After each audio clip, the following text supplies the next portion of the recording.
at this point, like, I will go out of my way to tell people to stay the fuck away. Drama for your podcast. That's gonna be the title. Here's some drama for your podcast. I like that. Yeah. I like that. I figured you would appreciate the shirt. Oh, that's awesome. Where do you find these shirts, bro? Erica bought me like 5 Balkan shirts for the holidays last year. So Very I had cool. this. I had the Ivar shirt. I had the Bosnian crest, and then she got me one that says "Save water, drink pivo." But it was. She realized after she ordered it that it was the Polish spelling. I was like, same thing. It's close enough. I'm like, the message is similar. The message is culturally similar. All right, let me kick this thing off. What's going on, everyone? Welcome back to Panels on Pages. My name is Dalibor Zujovic. I am joined by Hamza Pečenković. This is Balkan Cast preview here for you guys, but this is the second round, and today we're going to talk about his new campaign, The Crystal Compass, and whatever else comes to mind. I like that shirt. Man. That's nice. It's clean. I would want one. I would want like a polo with the ship on the pocket. Just like the ship could be the logo. Polos are we're getting ahead of ourselves with polos. Not necessarily a polo, but like a t-shirt with a pocket. Like a pocket tee.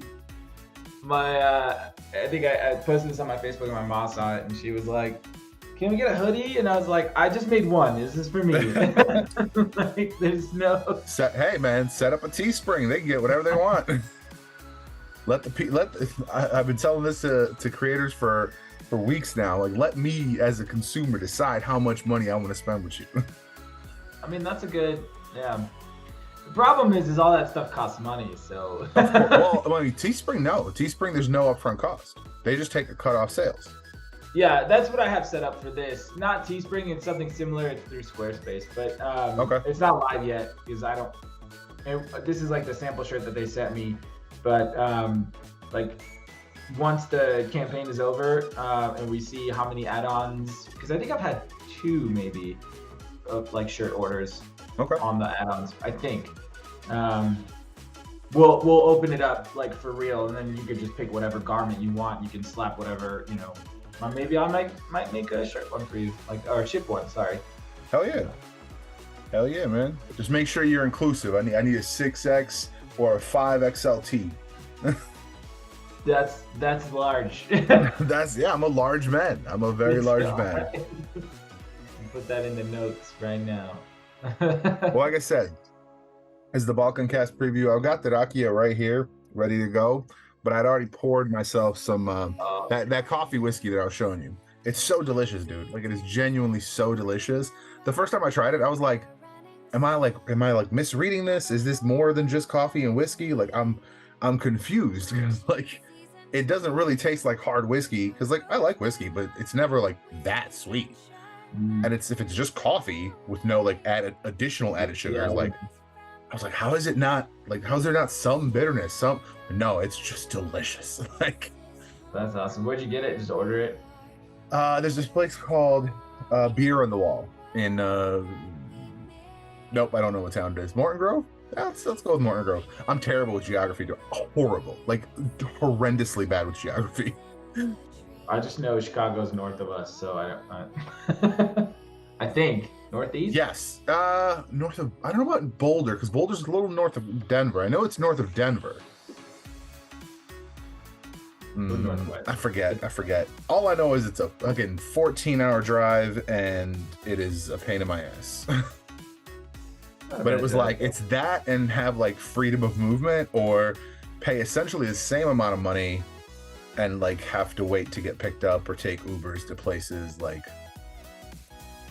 I was like, I'd rather have freedom of movement and I'd rather be able to go places. Yep.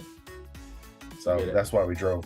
So for those people who do not know, why don't you give us a quick pitch about the Crystal Compass, what it is, what the campaign is about, and what everyone needs to know. So the Crystal Compass is an 80-page. This will be different from the last time we talked about this. Is an 80-page young adult fantasy adventure graphic novel. I originally wrote it as a 230-page book. We split it up to kind of make the production cost a little cheaper. It centers around our main character Nico, who finds a mysterious compass that transports him to another world, and there he's stuck in a kind of a war or a conflict between the denizens of Atea and the Empire that's trying to kind of rule them under like an iron fist. The world is full of airships, floating islands.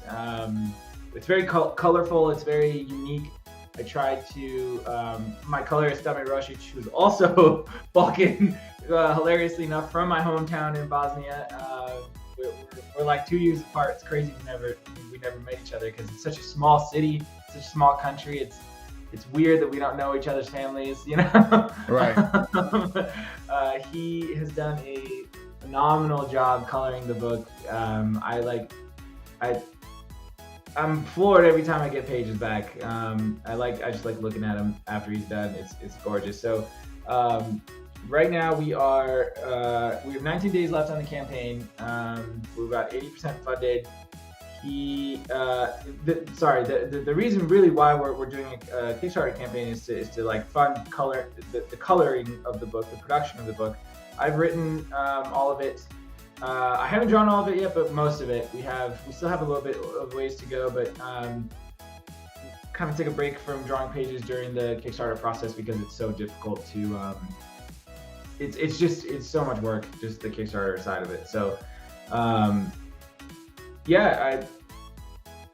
our audience, I like to say it's YA, but I really think it's more like all ages, maybe middle grade. I don't know all the terms and kind of like how they fit, like how that's structured, like technically and officially, but anyone will enjoy it. Everyone will enjoy it. Like, you know, if you're like a fifth grader that reads at a higher level, like they'll totally love it. Like it's not it's not like we're just aiming this at teens or preteens. It's not like heavy serious subject matter. It's not like nope. I think the most serious subject matter really is the kind of the horrors of war, but we don't actually ever show anything terrible like that. Especially in the first 80 pages, we don't really dive into kind of what's happening on Atea until book 2 or part 2. Sorry, I should say part 2. Book 1, part 2, because mostly what you're going to get in those first 80 pages is some introduction to a lot of introduction to our main cast, kind of main bad guy, and then some of the like initial themes, like the, you know, kind of hero's journey type stuff from Nico, and then, you know, as you would naturally progress narrative, like we won't really get into the meat of it until part 2, and then the conflict resolution in part 3. So I think a lot of people are going to be mad about how it ends because it does feel a bit abrupt, but it's going to be good. I think the cliffhanger is good enough that people will be like, all right, we got, like, where's book 2 or part 2 of book 1? And that's an important spot, man. That's a very, very important spot. I think I told you before, my guy Ben Krieger, he does Frontier Forever, and I finished listening to his book. And I was realizing, I'm like, there's not a lot of time like left in this audiobook. Like, we gotta like wrap some stuff up. And then it just hits, and it was like, starts reading the credits, and I was like, wait, you can't just. I like messaged him on Facebook, and I was like, you can't do this to me. Yeah. Yep. I hope people have that reaction. Excuse me. I'm really trying to end each, you know, that last page that you turn to, I want to give that sort of like kind of cliffhanger, like, why is there no more pages? Like, why can't I keep going in this? Because I love when books do that. I like being left with some questions, but there is also a lot of stuff is resolved, and we do, you know, we do answer a lot of questions. So, and then I plan on, as soon as we're done with part 1, like we're just gonna start producing part 2. Like I did that with this book. We've already produced such a big chunk of it from just my own money. I'm not really kind of banking on Kickstarter being the only solution to this. Like, you know, I'll make my money back on that so I can kind of, you know, pay myself back if I need to. So right. Yeah, it'll be good. We'll get it. I'm hoping that I can get part 2 by, you know, summer of 24, just depending on how all of this goes with part 1. But I'm really excited. The campaign's going really well. I've had you to thank for that. I've had a lot of help from many people. It's been incredible. I'm really upset that I don't have the 3D printed, the actual new one, because it was supposed to be like this week. I wanted to like have it for you for this to show you what the new one looks like, but we'll wait. I could show off the old one if you want, but we have some really great rewards set up for backers to that point. So I know you're very excited about the 3D printed ship. The book will be a hardcover. And I honestly, when I first saw it, I was like, oh, that's cool. Like, it's a 3D printed ship. I was like, I'll just figure out like a way to put it on a shelf or something. And then you were like, oh no, here's like the base and this whole thing. And I was like, dude, that is so much more intricate than I thought it was going to be. Because I was like, I would have been happy with just the ship itself. And it's like, figure out how to put it up, right? But you're like, oh no, there's this, it's got like a contrail and it's like, that's the base of it. Like, super dope. Like, it's a really, and then you told me that that you're hand painting them? Yeah. That's insane, dude. So I actually found out it probably won't be me painting them, but they will be hand painted by the guy that is printing them. He's like a huge, like Warhammer guy. So he knows, like I was just talking to him last night. I was like, do you need like the color guide, that I sent to the colorist, like the model sheet? And he was like, oh no, I have the comic. I'll just. I was like, oh, that's right, fair. Yeah, that's fair. That's fair. Yeah. And that 12-page preview, first of all, is a huge preview. I mean, like for most people that when they're putting out a Kickstarter, you get 5-6 pages of preview. You have a 12-page preview. You have an entire scene fully previewed out, and it ends on such a moment. Like it's a great moment to like really set up the book. And these are, I think you told me these are the first 12 pages, right? Yeah, so it's kind of the prologue in the book. So like if you want to imagine it, like you'll get through that again, if you've read it before, and then you'll get to that last page where we show Nico and the crashed ship and the Pearl and Red and Tusk and Kafka who find him, and then you'll flip the page and it'll we'll kind of do a credits page, and then we'll have the first page of chapter 1, which is Nico getting, it gives us the story of how Nico wound up to that point. And I think that's going to be really fun. I've actually had, it's kind of funny when I first, I wrote the prologue after, because just talking to editors and people who, write comics, that they were like, we need something that kind of catches us, that's a little better. Like I feel like I kind of make like a good mystery in those first 48 pages, but a lot of people told me that they were a little bored with it. They were like, it's a little slow. It's a little slow. And I was like, all right, well. And so a couple of people that I talked to, a number of people actually I should say, recommended to write a prologue, something that throws us into some action. And I was like, what better way to do that than to show what kind of our other main characters were doing right before they find him. And but I've had some mixed responses to that. Like a lot of people are like, oh, you're giving so much away so quickly, and I'm like, yeah, but it's not really that much. Like you just get this little bit. Yeah, I mean, like what do you get? Like there's airships, there's floating islands. Yeah. Like the people live in like rockside, like mountainside, houses, and there is an empire that they're running away from, and they're not trying to fight. So like all of that raises a bunch of questions, and I feel personally like that's it's like a solid it reminds me a lot of the way like Star Trek opens up, especially in like the modern era. They very much open like, here's like a big boom setup, and it's like, now we know what the episode will be about, and then it's like credits, like the opening theme. Yep. No, that's great. Yeah, I love that. That sort of opening is always my favorite, where it's like, and Star Trek's a great example because they do it all the time. Like the episode starts and they're like on the bridge. It's like, like getting attacked by something, and then they kind of pull out. You see the chase or whatever with the ships. I mean, it's literally what I wrote. it was it's kind of a layup, but I still had to draw it. So right. Yeah, I mean, you have the bulk of the work, because you got to write the whole thing, then you got to draw the whole thing. The writing part is the easy part, in my opinion. I'm always like, all right, I know what I have to do. Like, I know I got to get from point A to point B. I'll type it out, and then I sit down to the drawing tablet. I'm like, why did I write that in here? Now I have to draw it.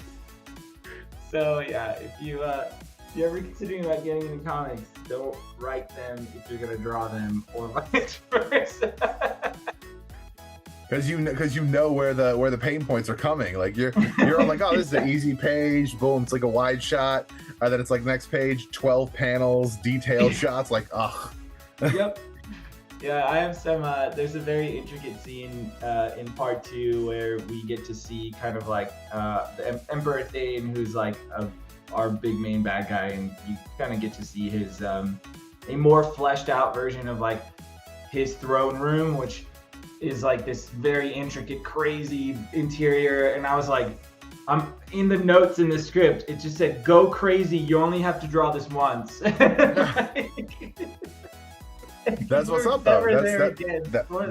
That's awesome, though. That's really awesome. Yeah. Like that's a good setup, because it's like, if you only have to draw it once, if you make the right impression, people will know. Because even if you just do like the next time you see it, it's just like from one corner, you know what the rest of that space looks like. Yeah. I try. What you should do, since you already do the 3D stuff, you should just build it out in 3D and then just like draw it. Set the camera and draw it. There's a lot of things that we did that with. We did that with the engine room for the ship, but we did it retroactively because I drew it in those 12 pages, but I didn't get the model because I have my friend Kundi does all the 3D modeling, and I didn't get it until well after I had released the 12-page preview. But it was okay because like he just didn't have time, and we were I knew that I was going to be redrawing that thing a million times because we spent quite a lot of time in there, especially in part 1. And so I was like, just don't worry about it, like just get it right, and I'll use it when I can. But I was like, don't deviate too much from what I've already drawn, right? Because if that stuff's set in stone, it's gonna be weird. We go back and it's different. So, but you got to pull a McFarlane, man. You got to pull a McFarlane. The ship is alive. Do you know about the story? No, I've never heard this. So apparently, early on, like first 5 or 10 issues, when he was drawing still Spawn, he got a letter in the mail, and somebody was like, hey, so in this issue, the like strap on his leg was on the left leg, and then the next issue was on the right leg. And he was like, he realized like, oh, I fucked up. But instead of saying that, he was like, oh, that's because the suit is alive. So like the like living suit of Spawn wasn't even part of the story until someone was like, why did this thing move? That's amazing. That's so funny. That's like my favorite kind of trivia, is like the little behind the scenes BS. Yeah, that's hilarious. That totally makes sense. Now it's like canon, right? Like he changes the suit all the time because of that. Right? The suit is constantly moving around, and that's why like he doesn't have to worry. That no one who draws it has to worry about like drawing the stuff in the exact same spot every time, because it's like it's a live suit. It just moved. That's great. I love that. There's definitely none of that. I try. The world building stuff has been super fun. I'm really excited to see people's reaction to that. I think I've had, after I released the 12-page preview, I had what I would say a fan. He is a fan. His name is Steven. He actually found me at Fan Expo this year.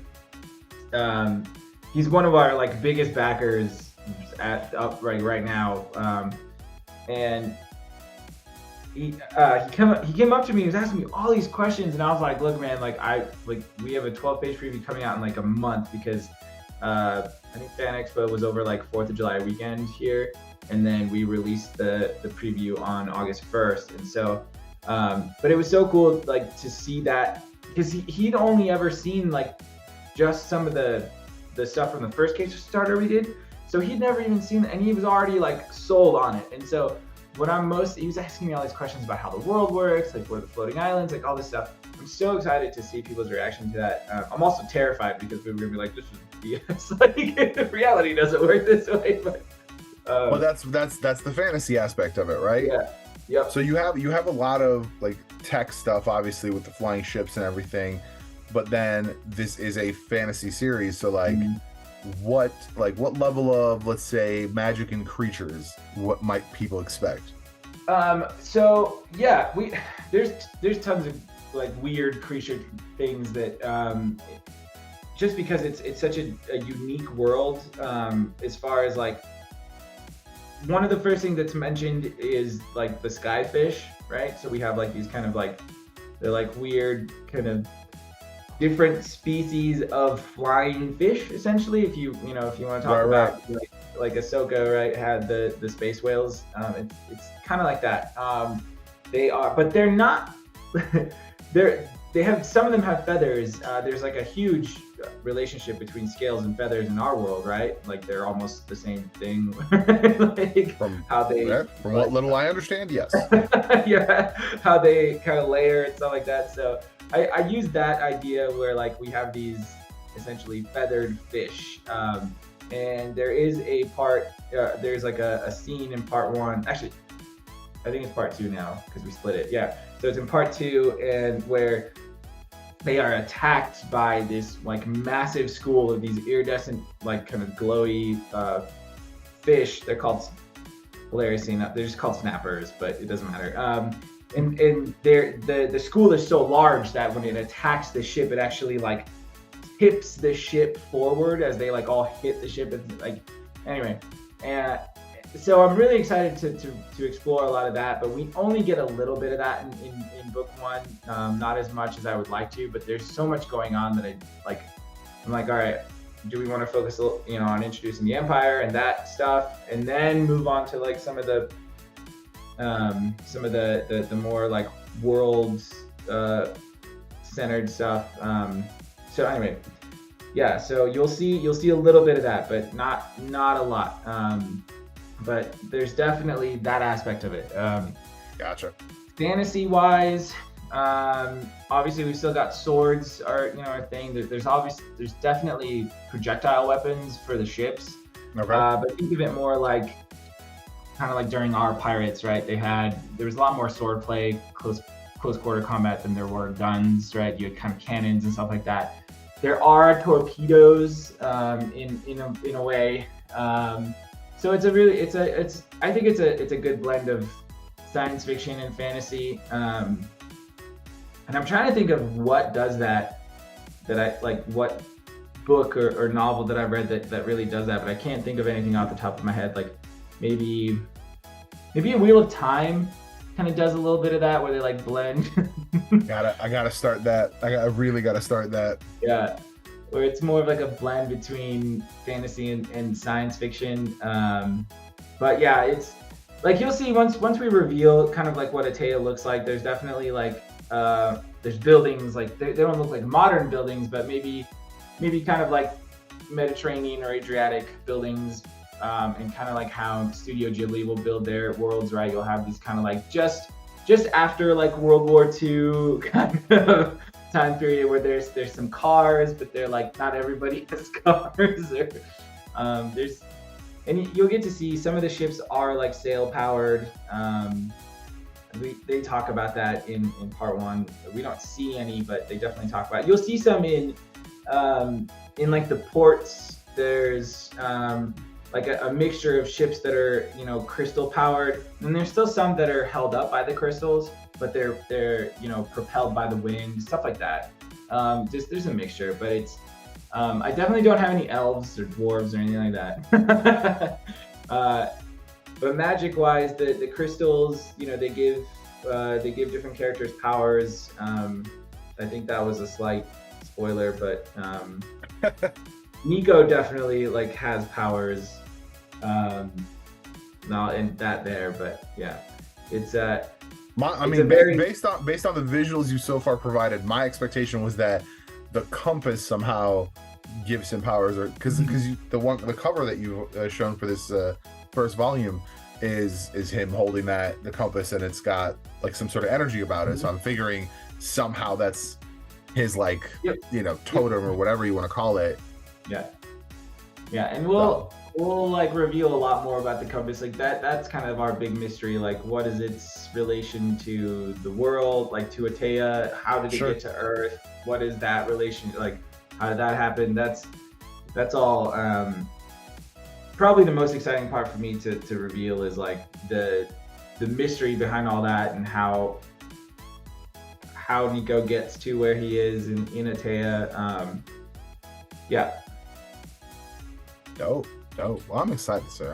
I'm like, you've been really putting out work as far as like the content, and that was a big part of this most recent issue of Catalyst. I did a big conversation in my editorial about about people needing to make more content, like the various different aspects of what the thing you're working on could be, and you've done that. You fulfilled that. Like everything I wrote about, I'm just like, I open Twitter or I open TikTok or I open Instagram, and I see a different aspect from that article that I wrote that you're doing. Like you're doing your process art, you're doing like, oh, let me tell you about this. Like you're hitting all the numbers. So I really think you've like upped your content game absolutely for this new Kickstarter, and I think it's working. I mean, obviously we're pushing we're over 8, right? Yeah, we're over 8,000. We're almost there. I mean, like we just need $2,000 more. I made a joke today with my friend TS, who on TikTok is Can't Be Killed Comics. He like commented on a post I made, and I was like, man, I feel like I could just pay it right now, just back my own project. And then I was like, but then you can't do that. You can't do that. Recent guest Anthony Stokes has some very, very strong opinions about self-backing. Apparently, that's been a very big subject matter on Twitter. Really? Self-funding. It's a subject matter, and I don't know. I still don't really fully know how I feel about it, because it's one of those situations where it's like, I like as a backer, like of your campaign, if you were to do that, then I'm like, cool, I'm getting my stuff. Like as a backer, I win. Yep. You get a completed successful campaign, which to me feels like a win for you. He was arguing, part of his argument was that would like cheapen the victory for you, but I'm like, because I don't see like a win is a win. Like what's the now joke, classic line, whether it's a court, whether it's an inch or a mile, a win is a win, it was a joke for sure. I definitely I know. Not at this stage, but like let's say it's the 11th hour, right? You've got $100 left. I think you would be shooting yourself in the foot if you didn't. I'm saying, like, it's like it's letting all those people down, letting all the backers down, like you're well over 100 backers now. Like that's something that needs to be considered. Like people have been, and I don't, it's just gonna sound like I'm speaking for myself, but we've got 112 backers. Like, I'm sure I'm not the only one sharing. I'm sure I'm not the only one talking to people about it. I was at a comic shop yesterday in Chicago, and I was like, hey, let me talk to you about this retailer tier.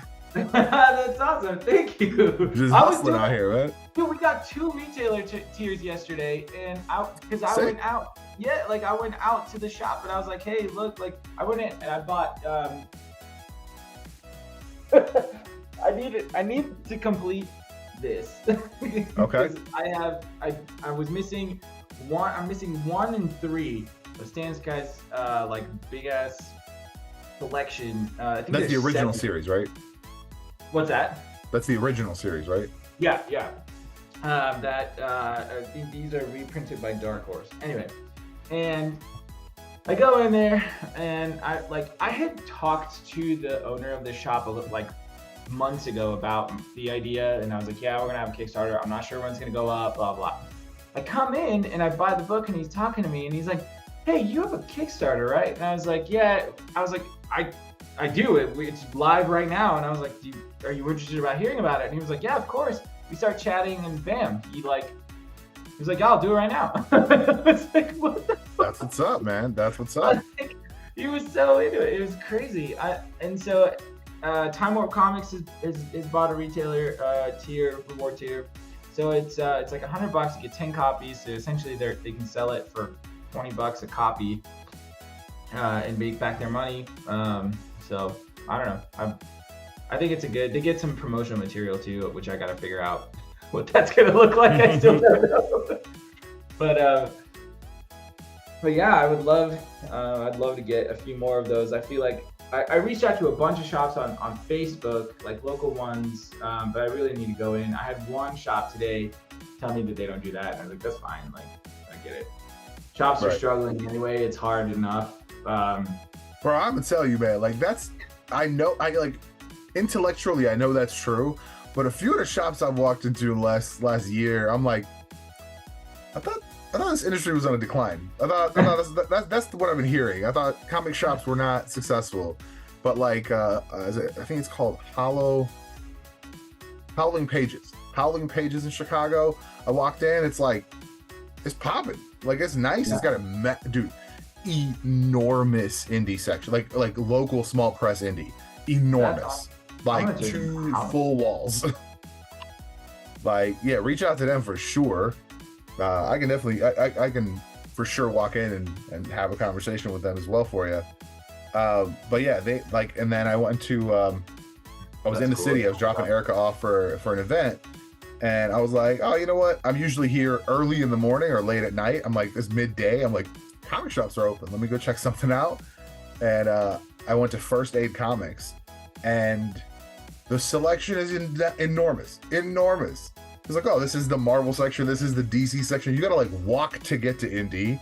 Like it's a distance. And I was like, dang, man, like you guys have a lot of stuff here. And then a lot of shops, especially like older shops, people are not very communicative.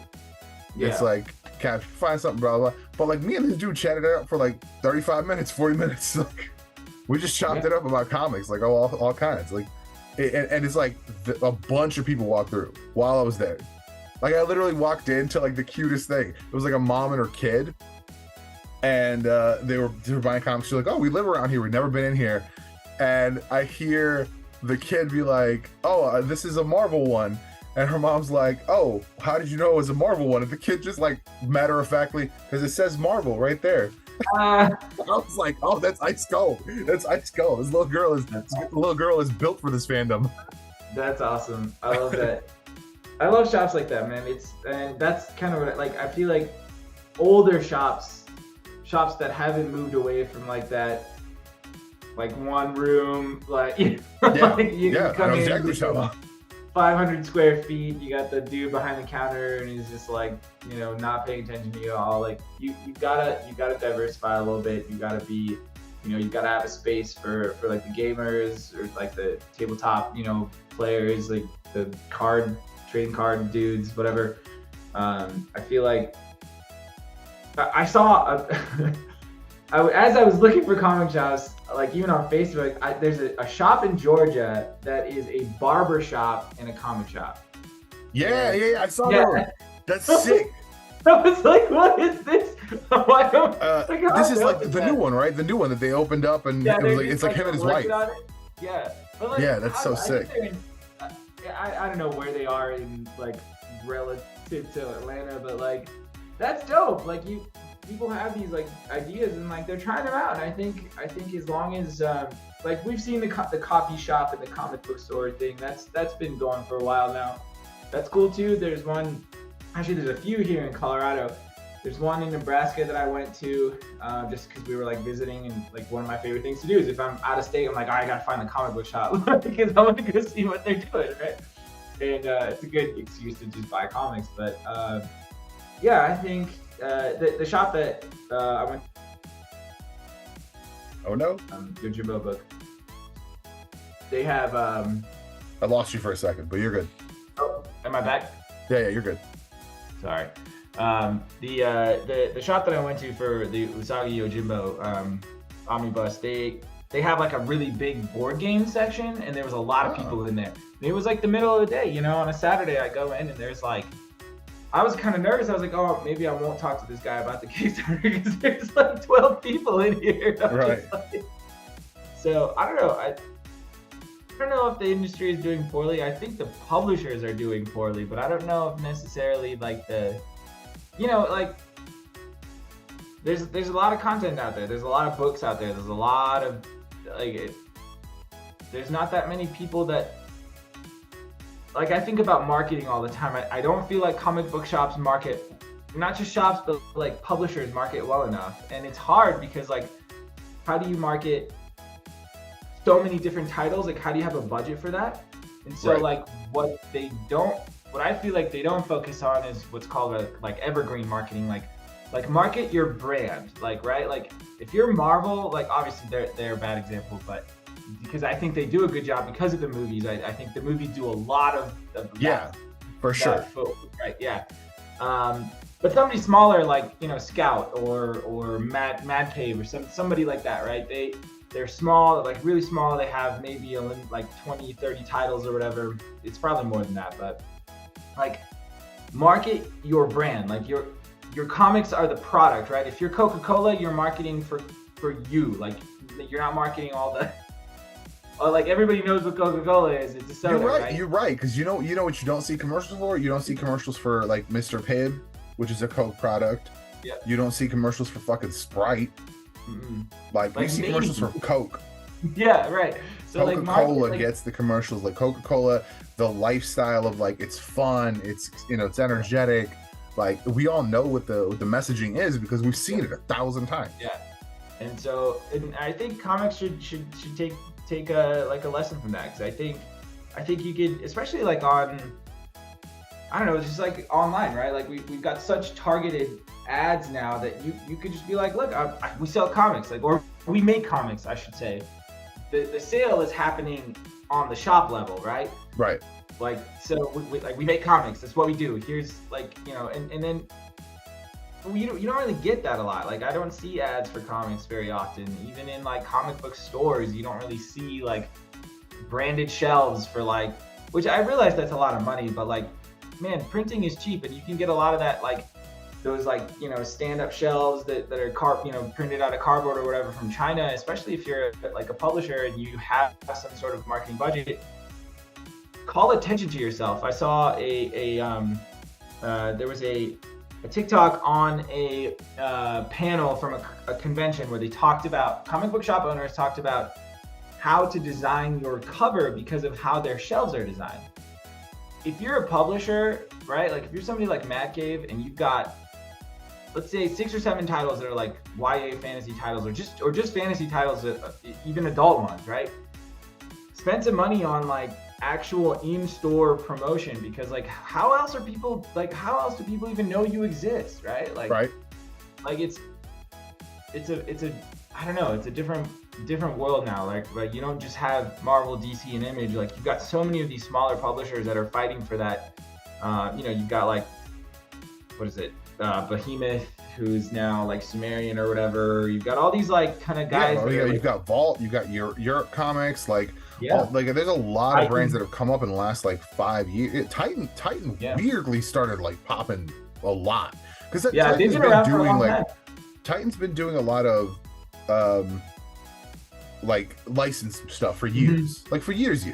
I think I've got a Assassin's Creed book on the shelf that's like a Titan book from I think it was like around Assassin's Creed 3 or 4.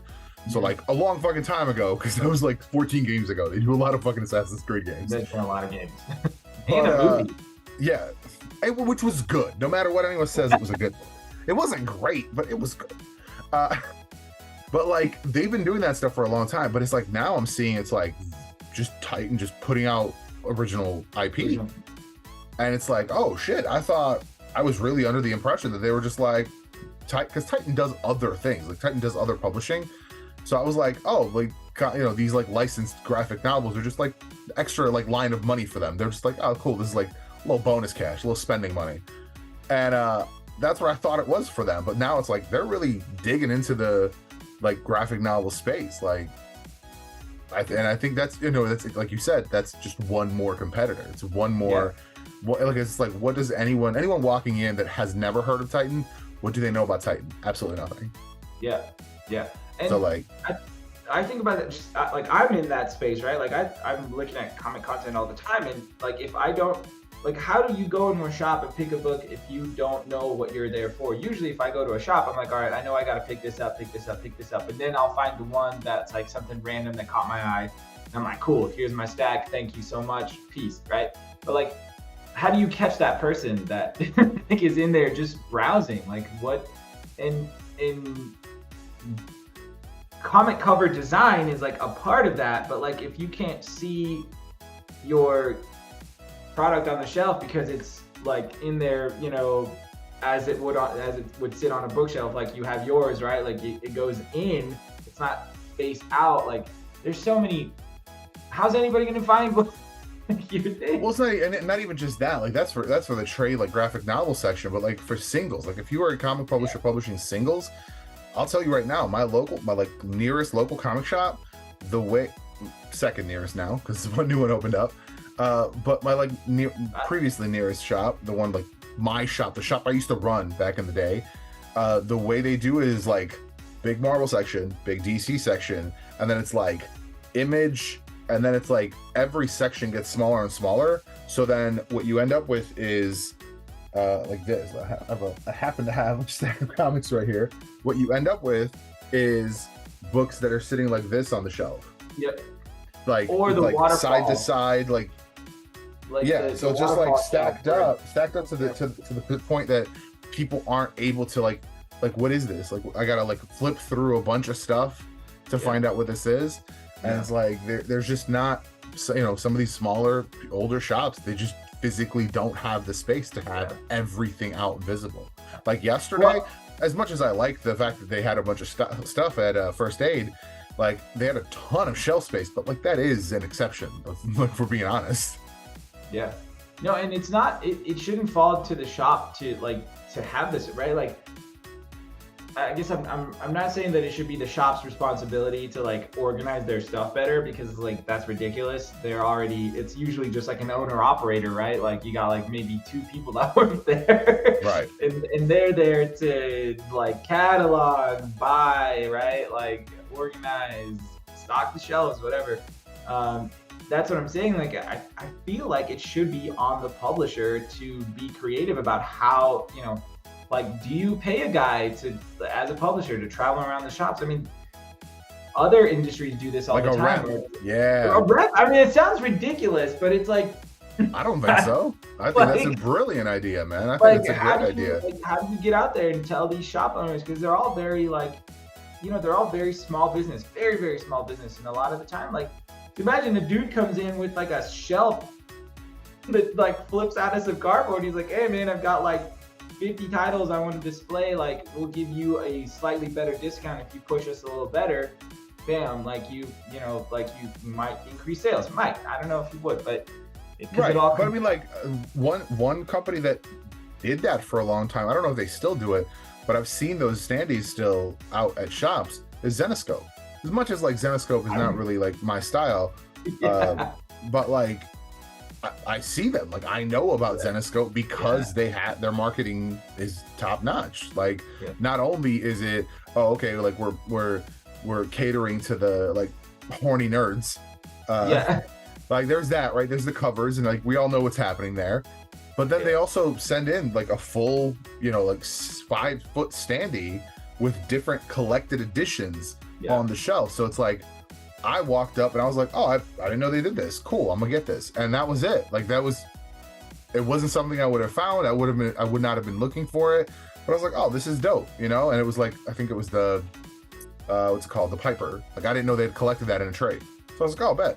Like, because I actually read that previously and I was like, that's a good story.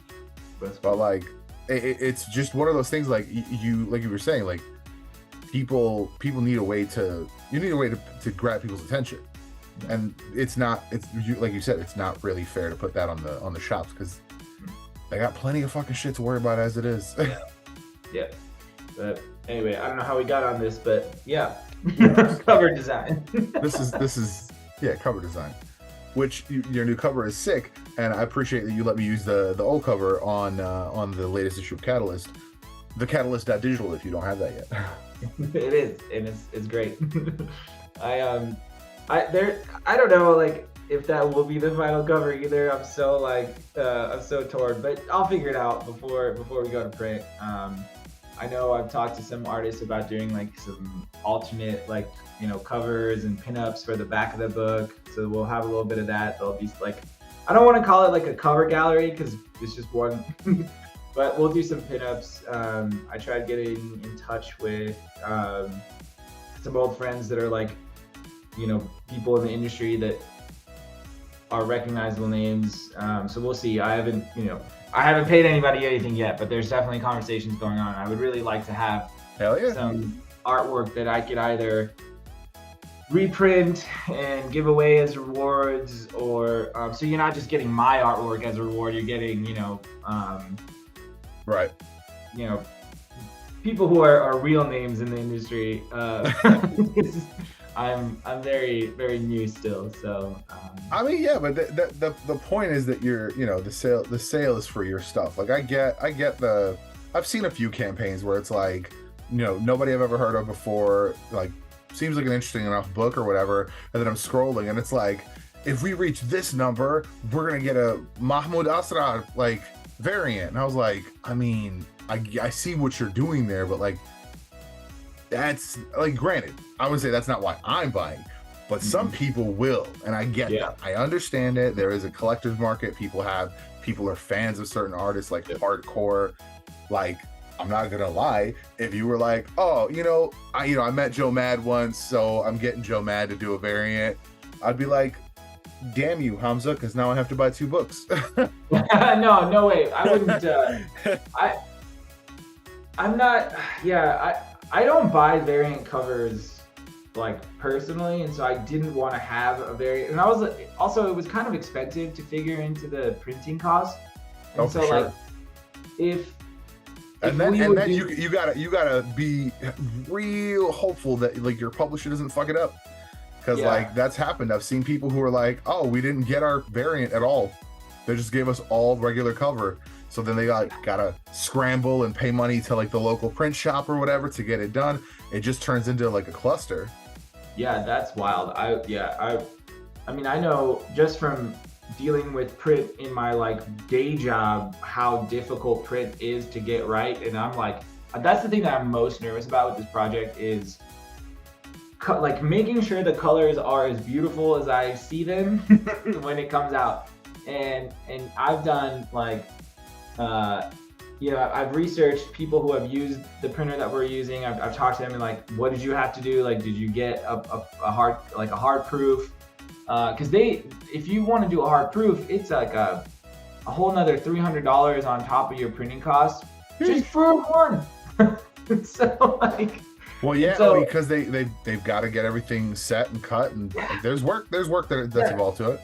I understand the cost like completely, but I've seen, I've been involved in smaller run print projects of, just for work stuff where we've gotten it like last minute kind of thing, or not last minute, but like we didn't have enough time to fix it, and it's come out and you're like, oh, the colors are muted, like why, like how did this happen? And they're like, oh, well, we got this file, and I'm like, I sent you this file. They're like, oh, and so going from like, the biggest thing that I need to take care of after this, outside of actually finishing the last few pages that we have to draw in color, is making sure that our book design, like the actual file that we send to the printer, is like polished, beautiful, like just all of that stuff is ready to go. And then that next bit of it is like making sure that printer is, that we're all on the same page. We've had all the conversations. We talked about all the shit that we don't want to say, right? Like, because a lot of times like people don't want to bring it up because you know the answer that you'll get will be you have to do it again. Right. You know? And you don't want to hear that because it's more work, but I want to make sure that all of that stuff is perfect because it's really important. Like I love print so much. It's really important to me that the paper that we pick is the right paper, but then maybe that paper isn't going to display the color that we want the right way, or the finish on the paper, right? Is it going to be gloss or matte? Like, is it going to be like, there's all valid questions. Yeah. And it's like, who's your printer? We're, as of right now, and I know I've said this before out loud and people have been like, oh no, but as of right now, it's just Print Ninja. They are the only ones that are offering the things that I want. Okay. And I have their like their sample packet, and I love the print quality or the paper quality. I love the paper options that we get. And for what it's worth, for like a small run, it's much cheaper than some of the printers that I've researched that are here in the States, or in Canada. I have one more person to talk to. It was a printer that was recommended to me by like one of the local guys here, one of the local comic artists or writers really, and they just haven't responded to my email. And like, if you don't want business, that's cool. Right. Like if because their website is horrible and I can't use it and I can't like. Oh, okay. So it sounds like I need to give them a call and offer them some web work. Like like I want like ease of use, right? Like that's the other thing that I really liked about Print Ninja was like you could just get a quote and like exactly how you want it. It sucks that they're like a Chinese printer, but also at the same time, like I talk about this all the time, and it's something that I talk about at work too, is that a lot of people are like, oh no, it's China, like bad quality. But at this point in China's history for producing products, they have been doing the bulk of the world's like production in many different industries, and they are the industry standard now. Like, and you can't like, you know, they've got the workforce, the trained workforce, and they've got like the state-of-the-art equipment. So it's hard to be like, oh, we're going to go with somebody in the States. It's like, well, that company opened up 3 years ago, and they're just hiring like high school kids or whatever. Right. So it's like I get it.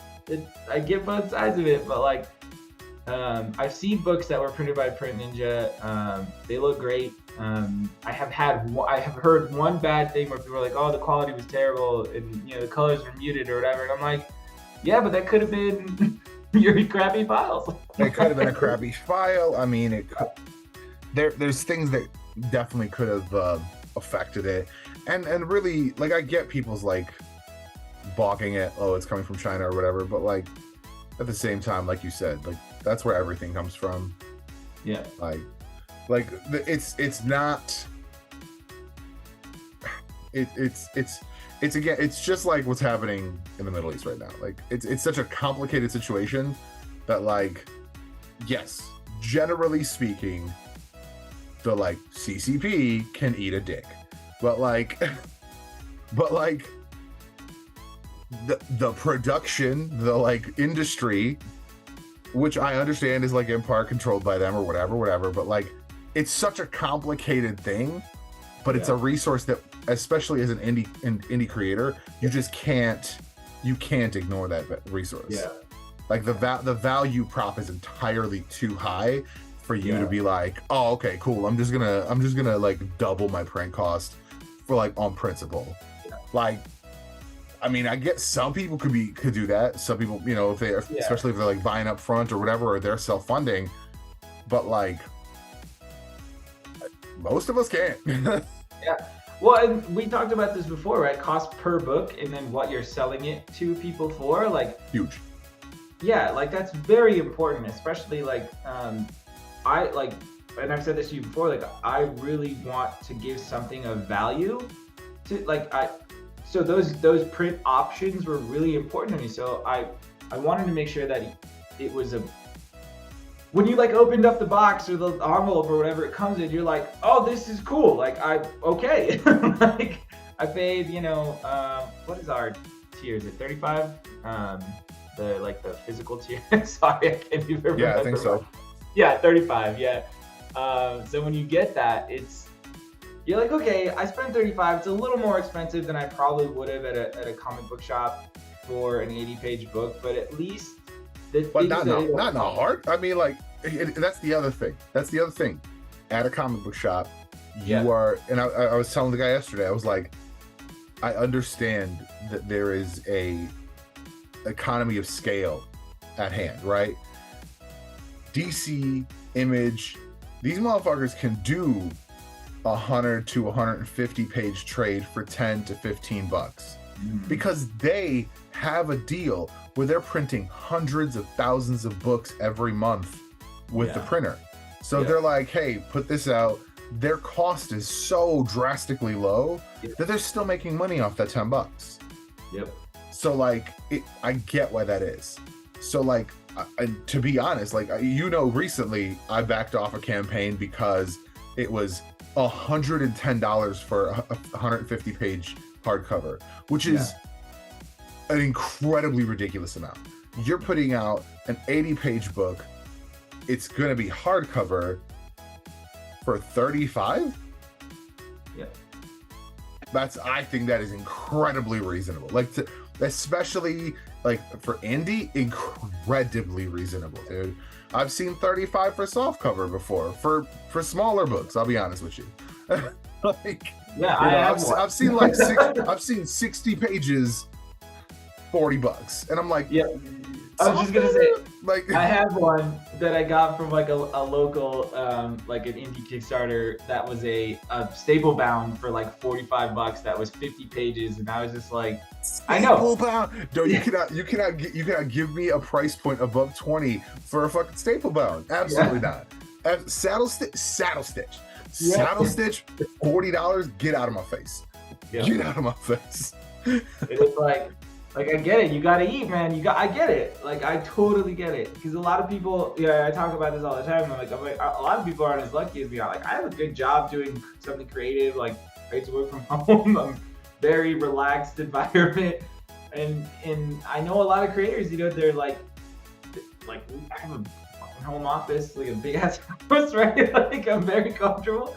I know a ton of creators who are my age or older that are putting out work and, living in studio apartments, barely surviving. So I get it, man. Like, and I will always pay, because I know you, right? Like, I've been there and I know that life, and I will always be there to support it, because when I was doing that, people helped me out, right? To get through the months or the weeks or whatever. And so I'll always pay it. But at the same time, that's why I want, that's why I want to give somebody like the best product that I can, that like, so that when they're holding it in their hands, when they open it up and the stickers fall out, or the trading cards or whatever, like they feel something special. I mean, like, shit, dude, if I could afford it, I would include one of these shirts in every single one. Yeah, that's dope. I can't wait to have ours and play with dude, them. I mean, this one, I got this stack right here is all, I think, all of them. These are all from Magnetic or Neurobellum Productions, whatever you want to call them. They have so much material, like, but their number one success is Facebook marketing, dude. Half the time, Kickstarter doesn't tell me they have a campaign, like, no one's talking about it, and then it's like I'm scrolling Facebook and it's like, boom, this, that, like, whatever the current thing is, and I'm like, oh, that looks so good. Like, I always like to go back to Gary V's, like, the creative ends in the creative wins in the long run. So like, if the creative on the ad is good, the ad will convert. So like, I've seen people put out ads that are like, they're okay, and it's like, I can understand why you're not getting a ton of conversion on that ad. So it's like, when I see their stuff, it's like, in your face, this is everything you need to know about this project, everything that's hot, that's sexy about the project. Like when they did I've got a box literally in the hallway. I wonder if that's what it is, because I haven't gotten it yet. But they did one called the Black Box Collection or something like that, and it's like this like sci-fi like anthology thing with like a bunch of different people put together. But it was just like, they were like, yo, sci-fi art, a bunch of different spaceships, and I was like, I'm fucking in. What is it? Like I was bought in before I even clicked, you know what I'm saying? So like the creative pulled me in, like no matter what happened, like, but like I've seen people's ads and I've seen people fail at ads. I'll be honest, you know, like people sometimes don't put their best foot forward. It's like they like, I get wanting to hide certain things. I get wanting to like be like, oh, I don't want to ruin this. I don't want to like give this away early on or whatever. But I was talking to Jason Primrose of Lost Children of Andromeda fame. He was saying that he got a lot of his artwork done, like chapter art throughout the book. He got it done like 6 months, if not earlier, than the book was even ready. But that's all he had to share. So he kept sharing that. And people were like, oh man, this looks so fucking sick, because he got, you know, like a great artist. So like the art is quality. So people were already bought in before the book was even done. Like, so, you know, it was very much like people forgot what they saw, and they didn't have the context of who this character is. It was just like, check out, this is one of the characters from my upcoming book. And that's all it said, you know? And it's like, you could guess or whatever, or you could try to figure out what this means in context, but you have no context. So like, you don't even think about it when you're reading. Because I think all of the art before I read it. Not once was I like, oh, that's what that picture was. Because the book is good. So I was reading the book and I was like going through it. And when you flip the page and it shows a chapter art, I'd be like, oh, okay, that's what that was. But like only when it showed it. So yeah, there was no like catalog of me being like, oh, I bet this scene is coming up. Like, no. That's cool. Like you gotta show the best stuff. You gotta show the best stuff. And that's why I like really dig what they do. And when they fucking did this recent they did like a virtual Comic-Con. It was like a campaign, you put in whatever, they're just a campaign, but it was like a virtual Comic-Con. It was like they sent me a lanyard. Like it felt like I got shit from a Comic-Con, which was dope. Like it was a fucking excellent execution. Yeah, this is the piece. I mean, like, so like this is the piece that they showed the ad. Let me see if I can get. Damn. Like, it's like a sick piece, right? But it's like they've got so many different books that I've spent a ton of fucking money with them. Like, but this came in the package because it was like, oh, trading cards. I was like, you guys know me. Click. That's awesome. I that's the thing. Like I said earlier, let the buyer decide what they're gonna buy, because that's why I've been advocating for everything as an add-on at every tier. Okay, someone doesn't want a physical comic, like myself, like I don't do single issues, That's why the first question when you were like, this is how many pages it is, I was like, is it perfect bound? That was my first question to you. Because if it was, I'm buying a book. If it wasn't, I'm buying digital, and then I was gonna have to talk to you about add-ons, because I need to be able to, grab whatever else I like. Because that's what happened with what's it called? It's like Worthy Chaos Productions. I forget the name of the book. But it was like, oh, they had issue 1 through 7 or whatever digital, and now they had given me 2 issues like to read, like as a reader, like a free copy, and I was like, they were good books, and they were like, they really received feedback well. So I was like, bet, like I'll back the digital tier. And then it was like, oh, we got this, trading cards and all this stuff, and I was like, boom, boom, boom, boom. I bought, so my 7 digital comics turned into a 75 order. That's awesome. Because it's like, you had the stuff there, it appealed to me, bet, I'm in. Because I've had, even recently, people who have talked to about this stuff before are like, oh, I don't have that as a tier. I'm like, why the fuck not? No, you helped out a lot with that. Like, and I think when we do like part 2, and if we end up having to do a Kickstarter, which I'm sure we will a little bit, it might not be as big as this one, but or part 2 of book 1. I get used to saying that. Like we'll sit down, and because like you're like a super user, right? Like you have a very different outlook than like most people on Kickstarter. Because I go on and I'm like, all right, like I'm like, cool, I'm gonna support this book to where I know like I can help, and sometimes I don't. Sometimes it's like stuff I don't even want. I'm like, all right, I like this idea and it looks cool, but I don't want this on my shelf. But I'm gonna help him out because it looks dope. Hey, but that's why I advocate for digital copies, sir. Right. And like, so I'm just like, oh, I'll just back without a reward or digital or whatever. And like, but on the other side of that, there's also times where I'm like, yeah, this is amazing. Like, how can I get the most stuff? And I didn't really, like, even on the second time around, I had a very hard time with figuring out what I was going to offer. And I think kind of in the 11th hour, you came in and helped out with quite a bit of that. And thank you for that.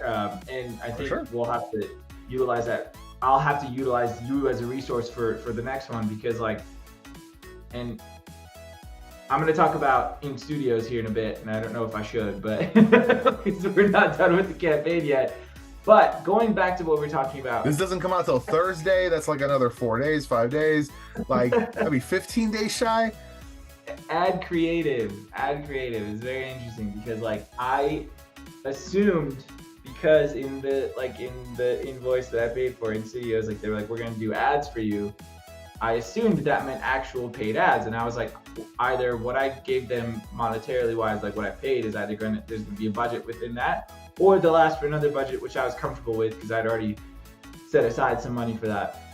That was not the case. Their ads were essentially posts in comic book crowdfunding groups that were dead, which was a huge, wow. And so I had to come up with my own ad creative, which is fine. I would have wanted it that way anyway, but I don't have time for good ad creative. Like I'm just too, like, there's just too much shit going on. And so we'll work something out. I got some ideas. Let's just rattle around in there. Yeah. And so like, and they did, for what it's worth, they did send me because I requested it, like a Facebook audience for the ads, but it wasn't good. And I don't think it would have, like, it was like men only. And I'm like, I don't think this book. No. Oh my God, no. Like, Dude, what? I was like, this is definitely like a kid's book for, and so I understand part of it, because a lot of Kickstarter projects, especially a lot of the ones that they have done historically, have been kind of like not adult comics in the sense that like a mature audience. Yeah, and so I get it. That's fine. But also, like, don't tell me you're comfortable with taking on a young adult book if you haven't really done that in a pure sense. They have done a few. Anyway, so there's been a lot of drama on that end. And if you are doing a Kickstarter and you are looking to partner with somebody to help you out in the marketing, do not use Ink Studios. And that is my period. Yeah, get with me. I mean, seriously, it's been an absolute nightmare. And there have been a couple of things where I'm like, great, you guys did the bare minimum, thanks so much. Like, I got my video the night before we launched the campaign, which I was like, and I was like, we gotta change this, and they're like, oh, that's already 6 edits. And I'm like, cool, you should have given it to me 3-4 weeks ago so you had time to do this, but now you have to do it now.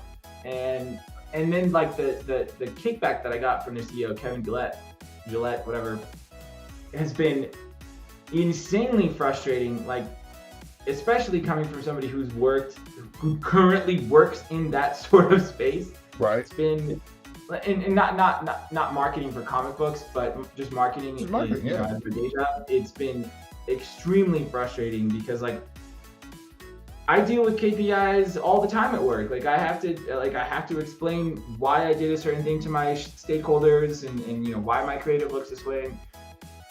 The lack of communication and then the sort of abrasive communication that I've had has just been awful. And so, like, when you brought up ad creative, I was like, God, I wish I had time to do like real ad creative so that I can, like, and then I thought to myself, oh, but you have people in your back pocket to do this, but like, I really don't.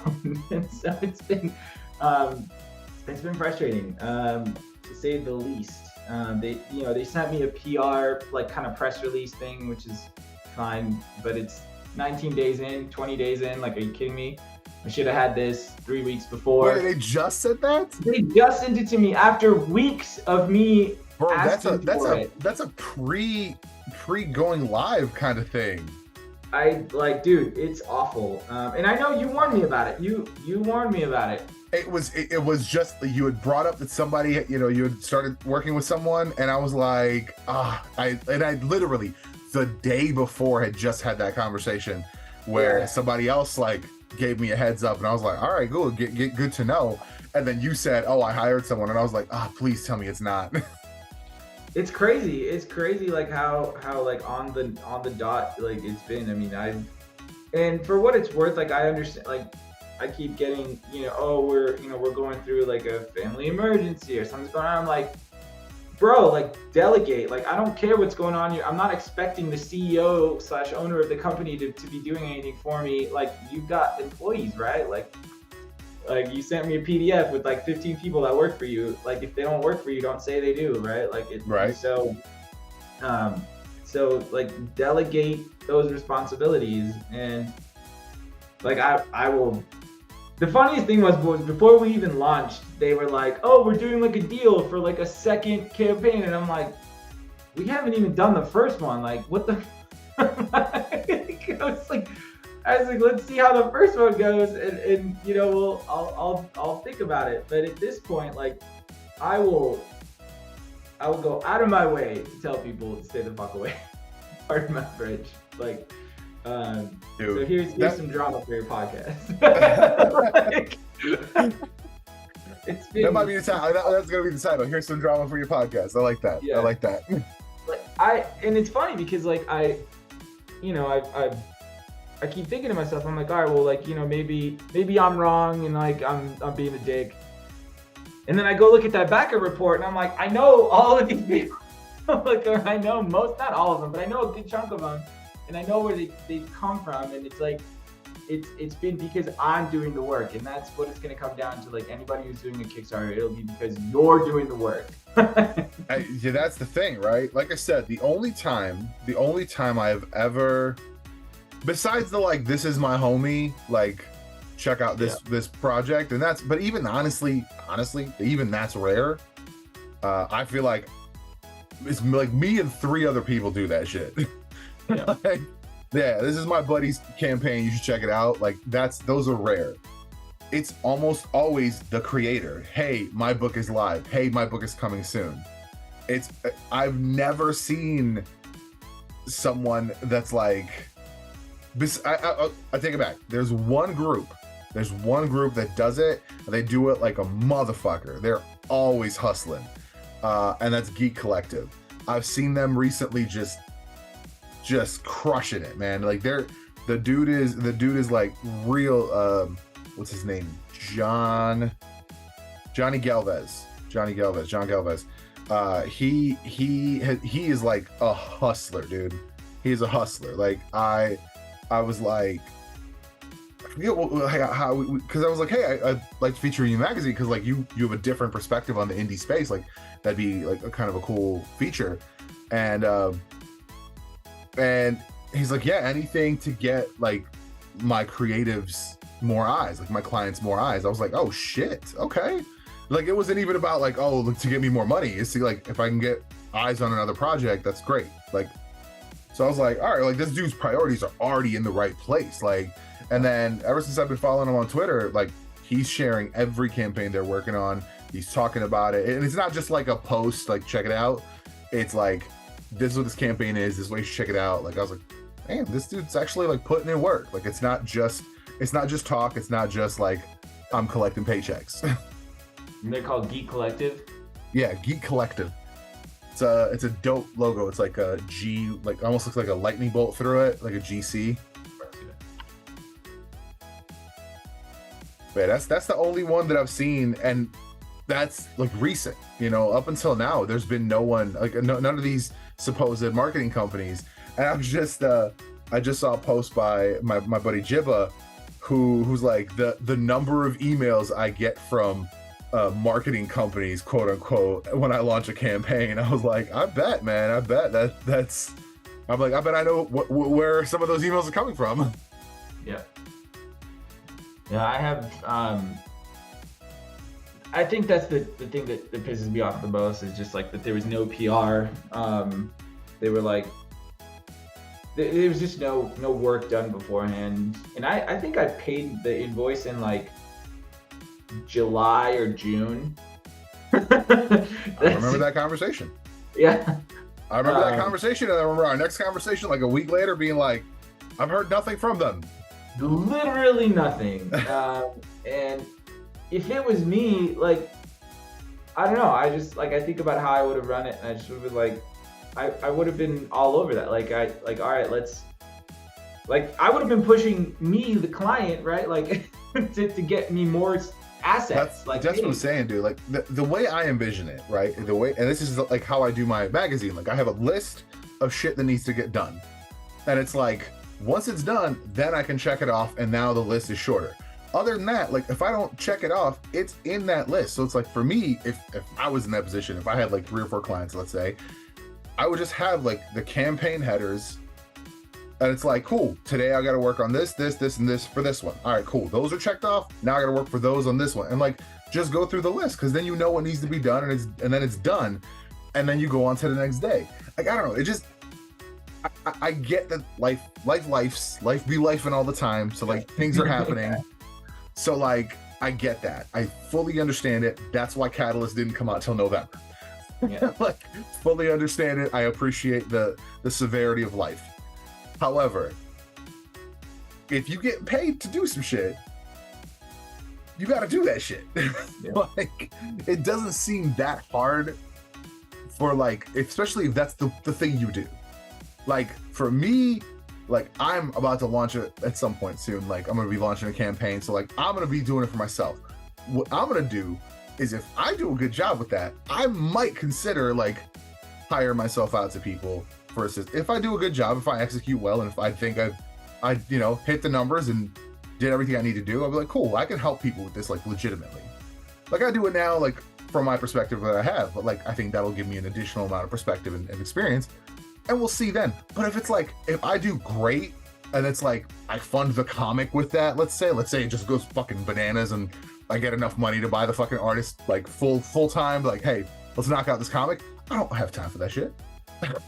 Like I've got other shit going on, so I will not be hiring myself out. But if it's like the only shit you do, it's shit. Like I don't know, man. It's wild for me. I don't like when people like take advantage of indie creators like that, because I've seen it happen a lot of times. I've seen it happen with like commissions. I've seen it happen with like stolen art. Like there's a book that I don't think I still have gotten because the dude's artist took the money and ran. Like, is it? Did you hear about the Kickstarter with Zach Howard and Claire Meath, and they were working with that Irish artist? It was like a zombie book. No. Yeah, something similar like that happened. I know. I didn't back the project, but a good close friend of mine backed the project, and he was telling me, he's like, I just got this email from him because he knows that I know Zach, and I mean, this is like a public thing, sure, that happened, but they like. You never finished the book. They're like refunding everybody their money from like the Kickstarter, and it's like in this whole mess. Yeah. Damn. And and he's like a guy that works for like Marvel and DC. This other artist, I can't remember his name.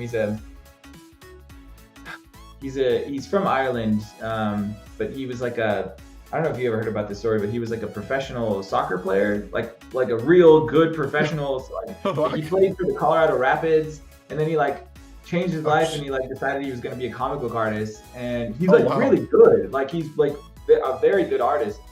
He's not Balkan, is he? He's not Balkan. No, he's Irish. He's Irish. Oh yeah, you said Irish. I was like, please don't let it be one of the fucking Balkan people. Yeah, we got a bad rep in the world as it is, man. Don't fuck up comics for me. No. Dang it. I'll send it to you some like after, but yeah, it was really like. It's kind of crazy. That's like the nightmare scenario, but you can't. Yeah, people feel taken advantage of, and that's exactly how I feel with this whole like Ink Studios situation. I mean, I removed their permissions from my Kickstarter the other day, and they were like, we would upload this thing for your thing. I was like, nah, it's fine, I'll do it. Like, why? Like, are you kidding me? And he was like, yeah, I could do it tonight. Like, and I was just like, why would we do it tonight when we could do it right now? Like, I could, like, and he's like, oh, but you've removed my permissions. And I was like, yeah, I did. Like, okay. And so I'm always considering removing their little blurb at the bottom of the campaign, but I'll hold off. But yeah, I'll be honest, man. I'll be honest. I've seen other campaigns that have that on there. I've seen a bunch of campaigns that have that on there. So it's like they made money. They made money. Yeah. And I just don't see the work. I just don't see the work. Yeah, that's what I'm saying. For somebody like, oh my gosh, there was, I think I might have sent you, but like screenshots of all the campaigns where they try to use the same header and like header design. Oh my God, the fucking headers, dude. I'm so mad about that. I was like, I gave out the same headers for free. That's like, if you're gonna do the same headers for everyone, those should be free. Like that should be that should be the taste. That should be like, hey, we noticed on your campaign you don't have headers. Here's a pack for free. Yep. Next time, if you need help, let us know. We'll work with you. That's what that should have been. Not, oh, hey, here's our hard work, and it's the literal same shit on so many campaigns. And I'm like, at least on the one they changed the color. I was like, oh man, they actually changed the color on but that was like the fourth one I looked at. It was the straw that broke the camel's back for me, man. When I saw that, I was like, you have got, like, just coming from that space, right? Like, I do design, and I know it took me, like, I'm not saying that the headers that I did just in protest of the ones that they sent me were good, but it took me like maybe an hour to set up the files and then just make ones and export them out and get them in there. Like, the fact that you couldn't even take the time to like pick a different font. Right. especially since your book has like a unique font. It like there's essentially that is the style guide, right? The style guide already exists. I sent them at the very least. It should have been like, oh, let's just grab a different font that looks a little more crystalline. Yeah, I sent them like our fonts, because I have like the font that the crystals are from, just for like ease of use, is just a slightly modified like font that is on Adobe Fonts. It's free. Like, it's something that comes that you keep like use. And then the like my type font, like the copy font, right, is another one that comes on Adobe Fonts. It's called like Algeria or something like that. And I was like, I included them in the assets that I sent to. I was like, just use these fonts. Like, like, they didn't. I don't even know if they've looked at it, to be honest with you. Like, yeah. Anyway, I sent them music to use for the video. They didn't use that. It's like, all right. It's very frustrating. Yeah, man. But anyway, yeah. Don't get taken advantage of. Research your marketing companies. Talk to Dalibor before you do it. I got the word. I got the contacts, man. I talked to a lot of different creators, and I have to say, I genuinely do feel like appreciative that like a lot of people kind of taken like me into their confidence regarding stuff like this, because it's like this is kind of like the information that I want to have. Like, I've always said, like, I want to be the guy. I want to be the guy. When someone says I've got a guy, I want to be the guy. I want to be the guy that they're talking about. So like, that's for like this the most awkward thing too. Being the guy. Like, it's true. I've got a guy, and he's yeah, bro. I can't tell you how many times my uncle said, "Oh, I know a guy down on whatever street." Like, okay. Because it was like, it's not like, oh, we're going to this auto shop. Oh no, we're going to Hamet's or whatever. Like, yeah. You pull in, and he's got like 5 Golfs in the chain smoking cigarettes, and yeah, everyone's smoking. The whole everyone. Oh my god. I feel like I like escaped that because I left Bosnia. Because I left, I was like, and I always hated my mom smoking. So like, I can't stand it. It's to the degree that I noticed this the other day too, because like I was driving and I saw this car, And it was like a VW like SUV, like nothing fucking super fancy. But I was like, oh, that's kind of a nice car. And then like a hand comes out with a cigarette, and I swear to you, the color got drabber and dingier immediately in my eyes. Immediately. I was like, oh, that's like a nice, like it's pretty clean, like it's, you know, kind of dirty out, like it's, you know, been raining and shit. And as soon as the hand came out, it looked 10 times worse. That's funny. Like immediately. I was like, that's, you know, I see that way with like attractive people. You see attractive people all the time, and they're like, boom, and then like they hold up a cigarette, and I was like, ugh. Yep. Like you ruined it. You ruined the entire thing. Yeah, I couldn't date. I couldn't date people that smoked. Like when I was younger, I just couldn't do it. I was like, oh, you smoke? That's weird. Like, it's a weird life choice. I don't know what that's about. Like, yeah, and I think it's because of the exposure from like the Balkan families. Like you go into their house and their whole house smells like smoke, and you're just like, why? Yeah, factual, dude. They're having their coffee, sitting on the everyone's smoking. You're like dying. Yeah.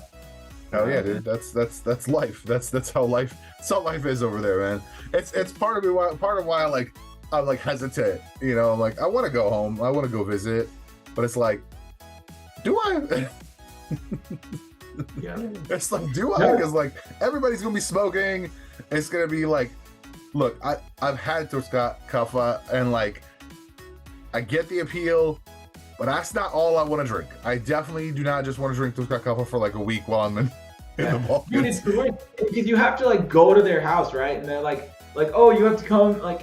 So, that happened to me in February when I was over there because no one had seen me in like 20 years, and they were like, oh, you have to go to this person's house, and then like later that day you have to go to this person's house, and then you're like, well, what are we gonna do? Like, we're just gonna sit there and drink coffee and smoke, and you're like, and you're gonna tell me the same story 4 times. Like, yeah, I was like, you know, I'll post up at a restaurant and we can do that all day at once. Yeah, and nobody needs to like. You don't need to go out of your way to make me like 5 desserts. Like, I don't care.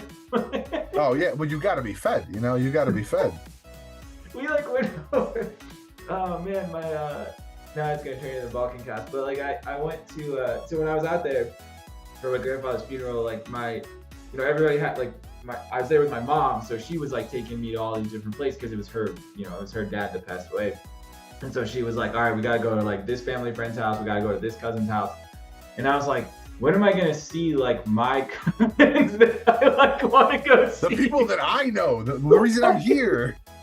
And it was great because like my cousin Dino, he's great. He was like, we'll just go to a bar, man. Like we'll just sit at the bar and we'll drink and it'll be nice. And I was like, perfect. And I think one night I was like late showing up to like one of the things that my mom had planned, and she called me. She's like, "Where are you?" And I was like, "I'm just at the bar having a few beers." And she's like, "You gotta get over here now. Like, we gotta visit with this neighbor." And I'm like, do I? Do I need to be there? Why do I need to visit with this neighbor who I will never see again in my life? Yeah. I mean, they're sweet. They're all great people, right? Like they're going out of their way to like. But it's a different culture, and it's weird when you don't grow up in it, and so yeah, it feels awkward as hell when you're there because you're like, it's completely unnecessary. Like, just, dude, I mean, like, it's even to the degree of like certain people here who grew up that way and like went to like Balkan clubs, and like that's who they hung out with. That's the only people they hung out with. Like my younger cousins. So like in theory, my younger cousins should have an even better English accent because they had less time over there. I think they were like just past toddlers, dude. I swear to God, they were like 5 when they got here. Yeah. So like in my opinion, they should have perfect American accents. Yeah. They still have a fucking Bosnian accent. Because that's all they went to like Bosnian schools and like Muslim school and all this stuff, and it's like that's who they hung out with until like 15. That's weird. So crazy. I was like, oh, okay, cool. I'm like, I'm glad I wasn't forced into that shit. Like, because that, I mean, some of my best friends have been people who were not Balkan. So like, I'm not saying there's anything wrong with hanging out with Balkans, but like, diversify, motherfucker. Like, yeah. Yep. Like, you just gotta have different people in your life. It can't all be, like, dude. I was like the one friend of theirs since like grade school. It's the same Balkan girl, and I was like, I've had 6 different best friends since grade school. Like, I don't understand how you could have just one person who you met not even at school, but like at like a Balkan thing. Like, how? Fucking how? Yep. Yeah. No. I mean, I have my buddy Darko. He's from Sarajevo, and then lived in Croatia during the war, and then immigrated here. And his mom, they were our next door neighbors. I've been friends with him my whole life, but it was like we had the same shared experience of growing up in LA, and we have the two of us. We have friends that are all Americans, and so like we were influenced by that surrounding instead of influencing each other and kind of like being in this weird like feeding itself, and so we were able to I feel like we were able to avoid a lot of that kind of upbringing where it's just like you're constantly with Bosnians or Croatians or whatever, Serbians or Montenegrins or whoever, and like we still retained a lot of the language. Right. But now we have accents in Bosnian or Croatian, It's yeah. When I'm out there, I was telling you, I went to the doctor, and I was like, "Dobar dan," right? And he's like, "Oh, do you want to speak Serbian or whatever?" And I was like, let's just stick to English. I was just being polite, like, it's gonna be way easier. When I go out there, it's the same thing with my colorist for the book. Like Damir, he like wants to get better in English, so we speak in English. And I'm like, I don't know if I have the vocabulary to like discuss complex like color theory things with you when we're talking about the pages, because like I don't. Like I know the colors, but I couldn't tell you like how to structure. You'd be like, Cerveno, I'll be shit Cerveno. Yeah. Like, how the fuck are you supposed to say that? That's why I always tell my wife, I'm like, all these bullshit colors, like those aren't real colors. Like there's only the colors that we have words for in Bosnian, because red is red, motherfucker. Like this is red, and like the red on here is red. Like that's the same red. And she'd be like, no, well, that's more like a maroon. No, there's no word for maroon. That's not a word. Yeah. That's funny. Yeah, that's gonna be interesting when I go back, because like we're going next year, and like I'm planning on meeting Damir face to face, and it's gonna be weird when we're like. Are you gonna bring him a book, or are you gonna send him one beforehand? I'm gonna have to send him some beforehand. I don't want him to wait that long. I also don't know. Like, do I send him comps, right? Like, I should, right? Like that's normal. Like send him like 10, 15 copies or something. Well, that's what I was literally about to ask. Like, does he do shows over there? Does he do, is he doing comic book stuff over there? Because it's not like that market does exist over there. So is he doing conventions? If he is, then yeah, you got to send him, 5, 10 copies so he can sell some shit. Or you also got to consider, like we just discussed, the cultural aspect of it, right?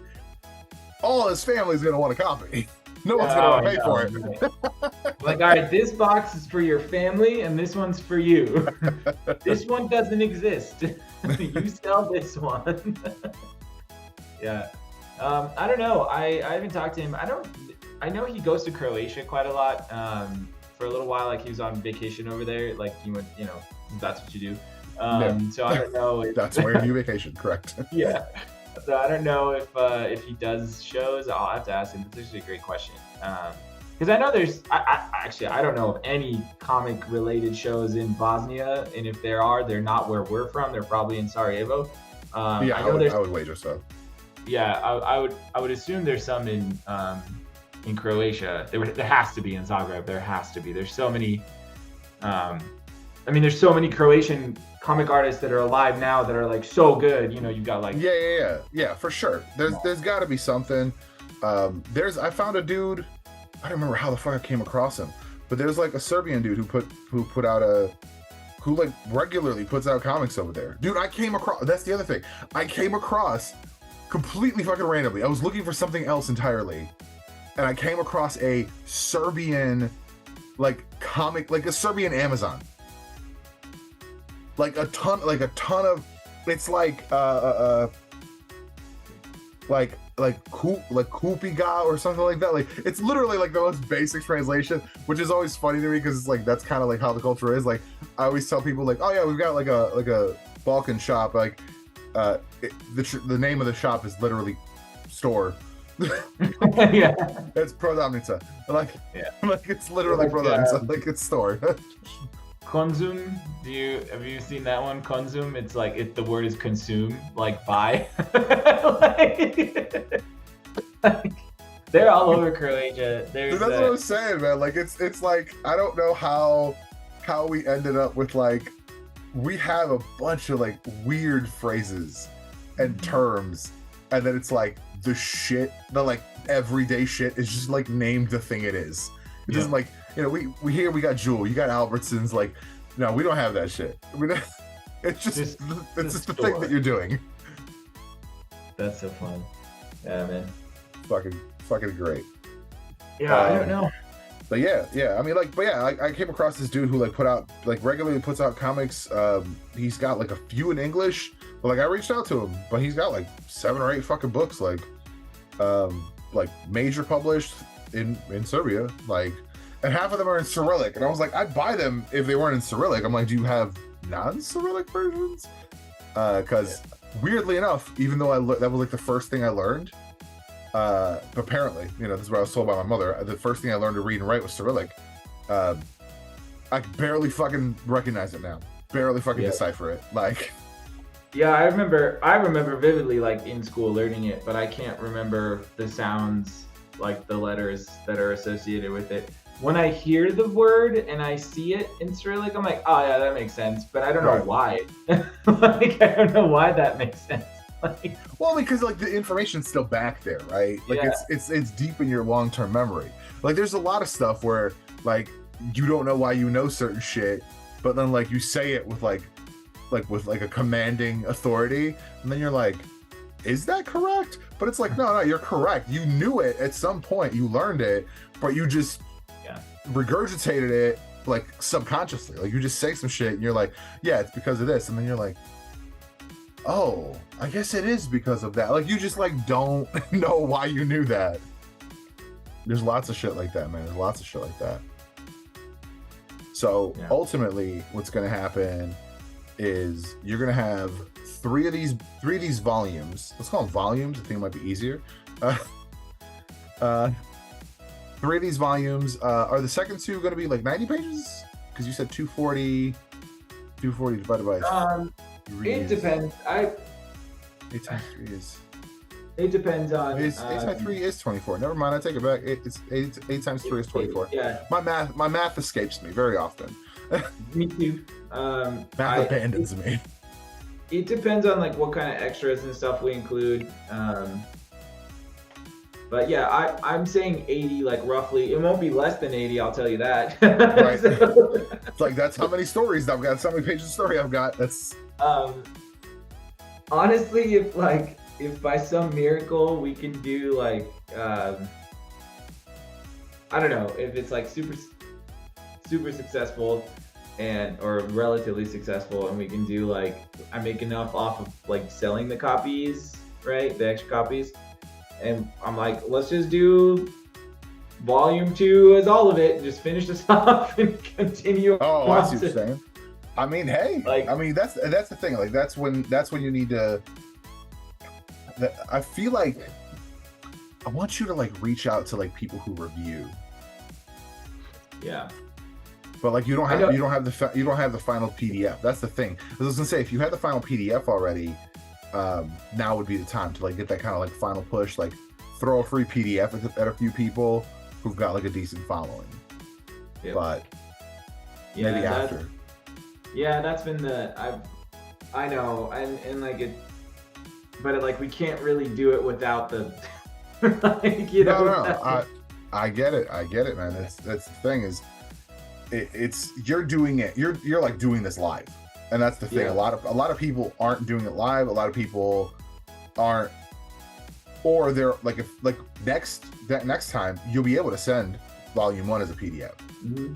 Hey, here's a free copy of the PDF. You want to read it, you know, appreciate your thoughts on it or whatever, you know.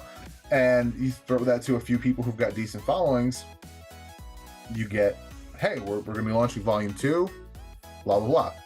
And that's the thing. That's, again, you know, I got to give credit to Anthony Stokes. Like, when I featured him in Catalyst a while back, one of his tips, you know, like I asked the tips and tricks.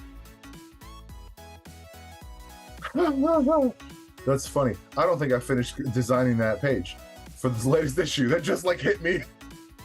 I think I copied the answers into the page, but I don't think I finished designing it. I think it was just that just hit me. Oh my god. Anyway, so yeah, one of his tips back in the day was don't be stingy with your PDFs. That was his thing, and I was like, that's like a real thing, because like, again, the book that I followed, the Worthy Chaos Productions, they were like, hey, does anyone want to read our book? And I was like, hey, I'd like to read it. Cool. I'm not usually into horror stuff, but like, I like mythology. I see some mythological creatures on the cover. Bet, let's check it out.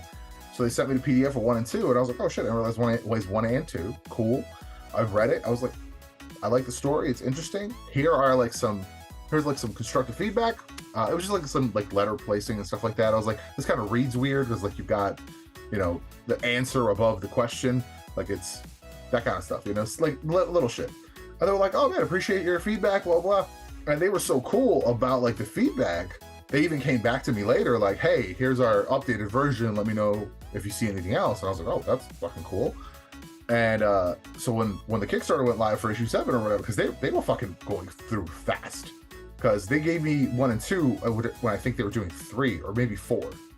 And it's been like less than a year. And they're already pushing 7. I was like, they're on a fucking schedule. I like that. So I was like, let me check out 7. You know, I'll get the digital. And then it's like, because they were so cool and the PDF, like I already bought into the story, I was like, yeah, I'll get all 7. And then, oh, here's some other shit. I have some character art because I already know some of these creatures and characters that be cool to have trading cards of those. So that's how it went up to $75 fucking dollars. So it's like the PDF, like not being stingy with the PDF, like I think is a huge factor in promoting like future projects. So yeah, I mean that's something we'll work on for you for the next one. Trying to think how we can get some more. I mean, obviously this, if you guys are still here, check out the Crystal Compass on Kickstarter. I would say the short code, but like I don't know if it's gonna be live after they hear this. Whatever. Let's not use that many. There is a there's 12-page preview. Obviously, we talked about earlier. That's free. You can read it. Gives you a little bit of a taste. So. Yes. I've got some recommendations for who to send that to, and just like a little PDF or whatever, so they don't have to go to the site. Like, I have like a whole pitch packet that would give them all the info. Oh, sick! Yeah, for sure, dude. That's perfect. Yeah. That's perfect. Yeah, I've got a few people that you can send that to. Yeah. Hopefully, we get a little more traction and get this bad boy across the finish line. I mean, 19 days is a lot of time. That's over 2 weeks. A lot of things can happen in 2 weeks. And it's a great way to like get something for yourself before Black Friday, before you lose all your money to the mega corporations. You know, support the little guy. Support the little guy and pick up the Crystal Compass. Copy at $35. We already discussed this. It's a good price point. It's a great price point, bro. Yeah. Like for a hardcover. When you came to me, you're like, I think it's gonna be hardcover. I was like, holy shit. Yeah, well, because it's funny because I looked into it and when I was looking at hardcover pricing, I was using like a quote calculator, but the quote that I had was from when we were gonna do the whole thing. Right. Like, and I was like, I can't do. It was like it's gonna be like way too expensive. There's no way. I was like, I have to do a soft cover. And then I went to like re-quote because like my quote had expired, and I was like, what? I was like, this is gonna be like $5-6 a book. And I was like, wait a minute. and that was the soft cover price. And then I like went and looked at the hardcover price. I was like, we can totally do this hardcover. It's like it's already worked into the budget. Let's go. That's awesome, man. That's great to hear, dude. But then you need to understand that you absolutely have to do the collected edition as hardcover. There's no option anymore. Flip case. Oh man, I have a really cool... like a book, like not a book, but like a box for the campaign is huge. I'm not gonna lie, that's a huge. I got a couple of those. Book, there's like a space for the ship and like the base. It's all. We're getting a little ahead of ourselves, but that would be dope. We're gonna get there. The deluxe edition. Yeah, man, we're gonna get there. I love all that stuff, but like at the core of it, like I think I talked about this last time, like I do really want a publisher to pick up this book. I don't want to get caught in like the Kickstarter cycle. So it would be nice to be involved with, that's why I have a pitch packet, right? Like I want to get involved with the, like I would love for this book to be picked up by somebody like Titan or Magnetic, man. Nice. Magnetic. Hit these people up, bro. Hit these people up. I would. What are they called?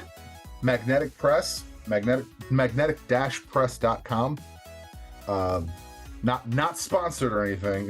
They just make dope shit that I spend a lot of fucking money on. But they do a ton of. I think all of their like major campaigns are hardcover. Wow. I'm sure you've heard of. Where is it? Oh, these are double-sided. These are double-sided cards. I'm sure you've heard of this book. Claw. It's there's the other side. This image. Yeah. I'm sure you've seen this image, and it's like when they did this, there's 4 volumes. They're right up there. And they're in Chicago. No shit. I didn't even know that. It says Chicago, Illinois. Boy. This sounds like an in-person interview is coming soon. I'm gonna bust the door down because most of that whole top shelf is almost entirely magnetic books, bro. Like the whole top shelf there on the indie section, almost entirely magnetic books. So like, they make dope shit with like really good accessories. I mean, like these fucking challenge coins. I think this is from the this one's from the. Look at these challenge coins, bro. Look at these challenge coins. That's dope. I thought about they make these with a bunch of the campaigns. This was from the Magnetic Con or whatever they called it. But yeah, they make challenge coins for all this stuff. This is from a different one, but like theirs are super solid. But like, yeah, this is from the Monkey King. I like this one. I have a lot of fucking challenge coins now. That's but like dope. it's even got a see-through piece. Yep. Like sick stuff, man. Like they make really good stuff, really quality books. Oh, I think I know what it is. I think it just hit me. I was thinking it was the book out there might be the Black Box Chronicles, but I don't think it is. I think it's actually the Frankenstein and Dracula, these books. Wow, that they cool. reprinted in like beautiful black and white, but the edging is done in like foil. Nice. I think it's that one. Now I'm even more excited to open that box. I'm gonna go live after this and open all the shit. Yeah. All right. Let's wrap it up here. I'm really trying to like keep a little more organization to these. We're gonna cut it here at 2 hours. I think that's a reasonable amount of time for a podcast, and we'll try to stay on topic more. Although I feel like everything was reasonably tangential. Yeah. Thank you again, sir, for hanging out. Appreciate your time. Appreciate your work, because I'm super excited for having me. I love this. Why don't you hit the people with the socials and where they can find you, and of course, you guys make sure to check out the Crystal Compass on Kickstarter. Yep. The easiest way to get a hold of the Crystal Compass is just thecrystalcompass.com. If you want to find anything by me, it's at illustrations by Hamza, Hamza, on TikTok and Instagram. I don't really do anything else. I've got like more of a private Facebook, but just Hamza Pečenković on Facebook. Nothing too crazy there. If you and if you need to find The Kickstarter is just the Crystal Compass. I don't know if we should share the shortcut, but it's inked.pub/the Crystal Compass. Yep, that's it. It's you got 19 days left. Get yourself a book. Yes, and this will be dropping on Thursday, so you will have 15 days left. 15 days. Make sure you get on top of that. Yeah, if it's not across the border by Thursday, then help get it across that finish line so we can get this dope book in our hands. That's right. Thank you so much, Dalibor. Sir, you were very welcome. Thank you all for watching. Thank you for listening. We'll see you in the next one.